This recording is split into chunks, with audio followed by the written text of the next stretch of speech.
They've got to stop turning the ball over. That's the biggest thing. They can both be good defensive players, so they've got to stay in front of the basketball. I've always said if my point guards will stay in front of the ball and not turn it over, I can stick with them for anything. They're both shooting the ball terribly, and they're good shooters.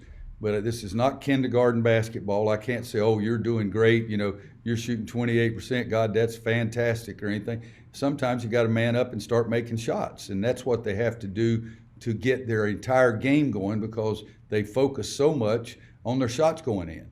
And I still say focus on the things that I talk about as a point guard is stay in front of the ball, do the job defensively, and then don't turn it over. But guys, we lost, Clint, 4 games early on our schedule. Those games would have been really valuable to our kids. We have 6 freshmen in the top 10.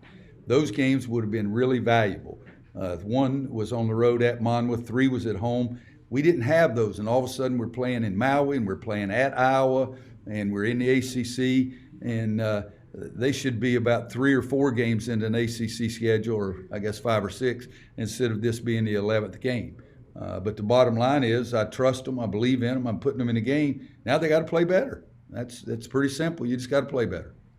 And to follow real quickly, because of what you just said there at the end with how they've had to be pushed to the fire a little bit, have you been a little bit more patient with the freshmen with the way you've coached? I think I've been the most patient I've ever been in my life. Now, the biggest question is what do they think?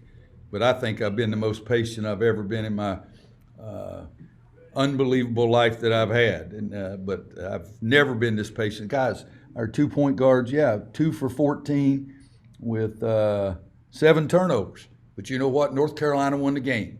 And Caleb made a big 3 at the end, and that was a big, big play. And let's build from that and go on.